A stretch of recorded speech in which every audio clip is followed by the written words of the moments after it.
2024 সালে আলিম পরীক্ষার্থী যারা রয়েছে তাদের জন্য আজকে এই সুপার সাজেশন থেকে একটি ভেরি সুপার সাজেশন তৈরি করা হয়েছে।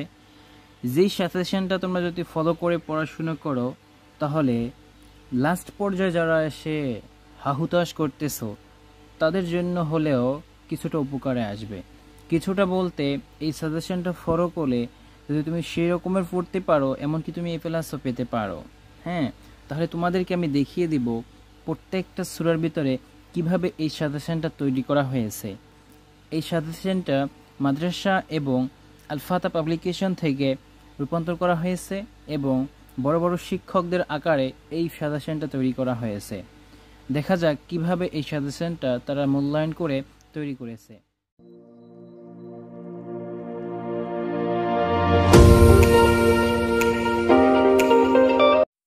প্রথমে সূরা আর নিসা থেকে 1 আয়াত থেকে তুমি 3 আয়াত দাকিয়ে নিবে এবং এইখানে যেটা বলবো সেটা তুমি দাকিয়ে পড়ার চেষ্টা করবে। এখান থেকে পড়লে অবশ্যই তোমার রেজাল্ট ইনশাল্লাহ ভালো হবে। 2 নম্বরে রয়েছে 11 নম্বর আয়াত, তারপর 5 নম্বরে রয়েছে 43 থেকে 45 নম্বর আয়াত, 7 নম্বরে রয়েছে 105 থেকে 109 নম্বর আয়াত এবং লাস্ট 9 নম্বর রয়েছে 163 থেকে 165 নম্বর আয়াত। এখানে দেখো সূরা নিসার অধ্যায় কিন্তু এখানে সমাপ্ত। ওকে, তারপর আমরা সূরা মায়েদা চলে যাই। 1 নম্বর আয়াত এখানে রয়েছে 1 থেকে 2 নম্বর আয়াত। হ্যাঁ, তারপর এখানে দেখো কি রয়েছে 6 নম্বর আয়াত নাম্বার 6 এখানে রয়েছে এবং 12 নম্বরে রয়েছে আয়াত নাম্বার 3, এটা তাকিয়ে নেবে।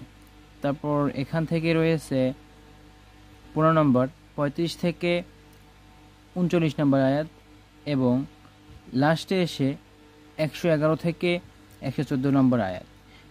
এইটা ছিল সূরা আল মায়েদা থেকে। এখান থেকে সূরা আল আনাম থেকে নেওয়া হয়েছে 1 থেকে 5 নম্বর আয়াত এবং এখানে নেওয়া হয়েছে 51 থেকে 53 নম্বর আয়াত। 24 নম্বরে নেওয়া হয়েছে 74 থেকে 79 নম্বর আয়াত। এখানেই এই সূরার সমাপ্তি ঘটে এবং এখানে রয়েছে সূরা আল আরাফ থেকে 11 থেকে 17 নম্বর আয়াত। এখানে পরবর্তীতে রয়েছে 19 থেকে 22 নম্বর আয়াত এবং 187 থেকে 188 নম্বর আয়াত। সূরা আল আনফালে রয়েছে 1 নম্বর আয়াত থেকে 4 নম্বর আয়াত এবং 65 নম্বর আয়াত থেকে 66 নম্বর আয়াত।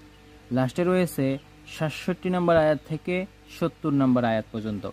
দেখো আমাদের এটার ভিতরে যে কত পড়া, এটা যদি আমরা বিস্তারিত পড়ি, যেমন সূরা নিসার ভিতরে আমরা কয়টা নাম্বার, এখানে কতটি আমাদের পড়া কমে গেল। তারপর এখানে দেখো আমরা এই যে সূরা আনফাল থেকে শুধু 3টা প্রশ্ন নিয়েছি। এখান থেকে এই যে সিলেবাসটা যারা তৈরি করেছে তাদের কিন্তু এই সিলেবাসটা খুবই গুরুত্বপূর্ণ সহকারে তারা তৈরি করেছে, যাতে শিক্ষার্থীরা ভালো ফলাফল পরীক্ষায় করতে পারে খুব কম পড়ে। যারা লাস্ট পর্যায়ে এসে হাহুতাশ করতেছো কিভাবে পড়বা, কিভাবে সিলেবাস কমপ্লিট করবা, তাদের জন্য এই ভিডিওটা অন্তত খুবই উপকার হবে। তার পরবর্তীতে এখান থেকে সূরা তাওবায় রয়েছে দেখো 1 নম্বর আয়াত থেকে 4 নম্বর আয়াত এবং 25 নম্বর আয়াত থেকে 27 নম্বর আয়াত, 81 নম্বর আয়াত থেকে 83 নম্বর আয়াত এবং 117 নম্বর আয়াত থেকে 119 নম্বর আয়াত। আমি যত তাড়াতাড়ি সম্ভব তোমাদের দেখিয়ে দিলাম, তোমরা এটা কালেক্ট করে পড়াশোনা শুরু করে দাও, ইনশাল্লাহ ভালো রেজাল্ট করতে পারবে। এটা কিন্তু একটা হিজিভিজি কোনো সিলেবাস বা হিজিভিজি কোনো সাজেশন না, এটা কিন্তু খুবই মূল্যবান সাজেশন। ইনশাল্লাহ তোমরা পড়ো, হ্যাঁ পড়ে, এবং এমনকি আমি তোমাদের এইটুকুই পড়তে বলতেছি না, তবে যারা একদম লাস্ট পর্যায়ে এসে দেখো যে আমি কিছু করতে পারবা না, তারা এটা পড়তে পারো। তারা পড়া তারপর পরীক্ষার পর আইসে একটা কমেন্ট করো যে ভাই অবশ্যই আপনার সাজেশনটা কাজে দিছে। এখানে দেখো আমি একটা বলি যে এখানে তারা কিন্তু সব দিয়ে রাখছে। দেখো 3 স্টার শানে নজুল, আমরা শানে নজুল এটা পড়বো না, শানে নজুল পড়বো 2 নম্বর আর 4 নম্বর। এই 2 নম্বর আর 4 নম্বর পড়লেই কমপ্লিট। এই দেখো 1 নম্বর আর 3 নম্বর এই শানে নজুলটা 2023 সালে আসছে, এই দুইটা 2023 সালে আসছে। তারপর এখন এই দুইটা আসার সম্ভাবনা খুবই কম।